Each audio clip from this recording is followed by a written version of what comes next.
think the benefits I got from it was working as a team and working with other classmates about their math skills and my math skills and putting those together and making it work out really well. It was really fun to do and really like working with my classmates in that way about math and our skills. Kind of enjoyable.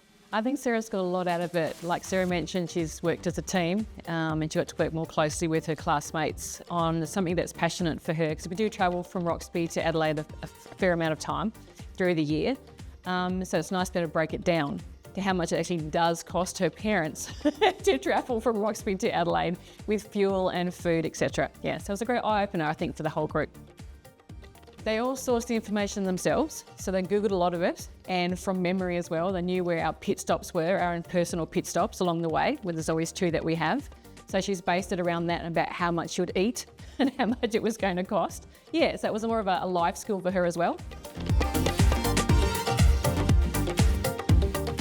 With my maths, I really wanted to extend myself, and I thought this project would be a great way to, I guess, use some of my math skills and improve a bit.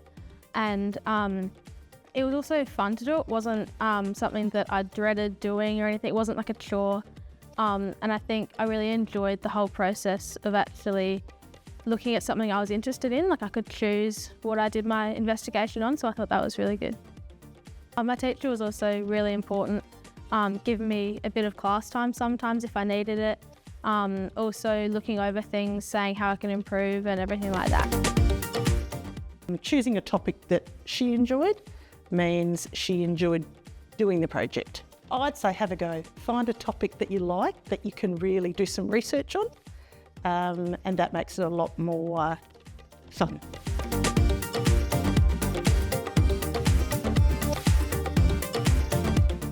I got to explore things that I didn't know, because like with my dance I didn't know how much maths there was. And like with making a quilt, I didn't realise how much maths there was in that as well. I would say just give it a crack and just choose a topic that you like, because then because you're like already an expert on it. I think we started it in October, November, pretty much straight after the presentations last year. She had the idea and got rolling on it. But I think that the greatest thing for me is just that it's that opportunity for kids to investigate something that's interesting to them.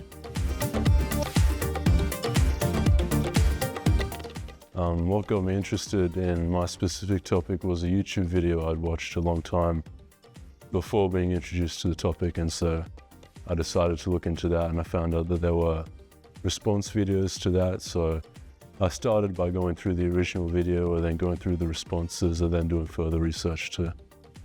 Yeah, and then I also did some historical research and found that there was something similar to what I was investigating.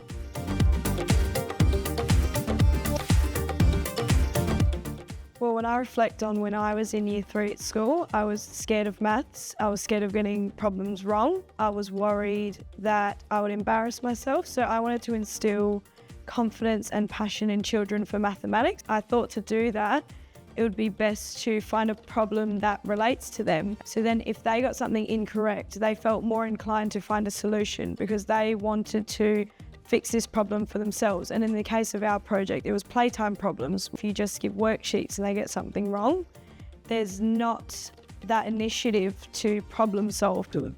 I would say to absolutely give it a go and don't worry too much about the outcomes, but look at it as a way to inspire young people to make a difference using maths. Not only do you cover a lot of the curriculum, but you're creating positive dispositions with the students' mindset towards maths.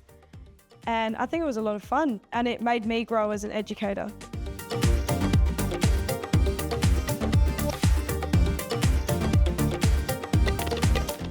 So we know that this group of students are quite capable, and we wanted to test them with a real life problem where we didn't do too much for them.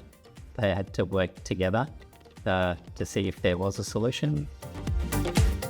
One of the things that students struggle with in school with studying maths is knowing how it actually applies after school. So if they really enjoy it, it's unclear to them how it can be used in the real world, which in a large scale And I think this competition has the scope to show that to the students. It was definitely less structured than our usual maths, like less tests, all that kind of stuff. It's more investigative, like, well, real world maths with the modelling. You had more room to like come up with your own solutions or ideas of how to work it out, how you wanted to represent what you worked out. Yeah, you got to just think about it more and do what you wanted to do with it.